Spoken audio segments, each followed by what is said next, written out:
هم ما زال كاساس ما مستقر على التشكيل لغاية الآن، من خلال يعني كلامه والتصريح اللي ظهر به يوم أمس أنه هذه التشكيلة أو هذه الخيارات عبارة عن مزيج بين لاعبين الخبرة المتراكمة وبين لاعبين الشباب.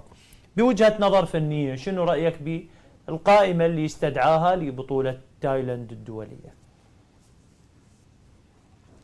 نعم استاذ عمر، ما في شك يعني المدرب مسؤول على خياراته.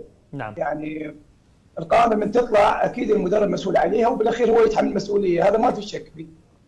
لكن بما انه الموضوع يخص البلد ويخص المنتخب واحنا رجال اختصاص، يجب ان ننبه، يجب ان نذكر الاشياء اللي نتحفظ عليها. يعني سبق انا وياك في برامج سابقه تكلمت بدايه ادفوكات، انا اول مدرب تكلمت على ادفوكات، وبعدين حصل ما حصل مع ادفوكات، بعدين تكلمت على بيتروفيتش.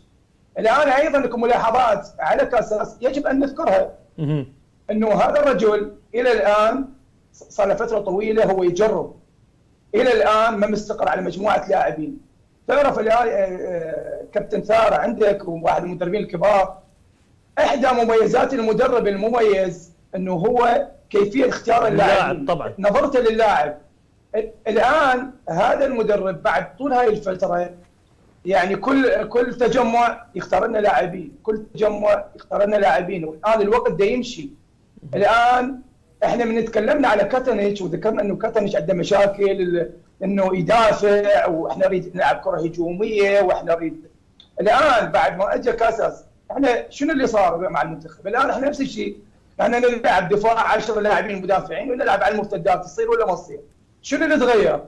الان احنا غير من جبنا كاساس وقلنا يبني لنا منتخب يلعب كره قدم حديثه يصعد لكاس العالم، غير نشوف استقرار في سبيل انه يشتغل ويثبت فكره في الملعب على اللاعبين، نشوف على ارض الواقع انه اكو فكر مدرب، اكو حالات هجوميه تصير. الى الان متى نشاهد هذه الحاله؟ بعدين في تناقضات غريبه باستدعاء اللاعبين. يعني يمكن اجيب لك امثله اني. الان هو بدايته اصر على علي فائز وعلى مصطفى ناظم طيله الفتره الماضيه. صحيح.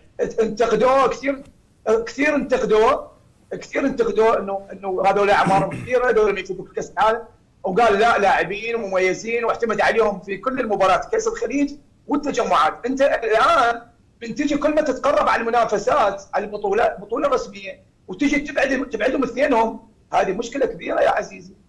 من مدرب، انت مدرب محترف، يسموك مدرب محترف اجنبي وجايبيك والكلام والتطبيل،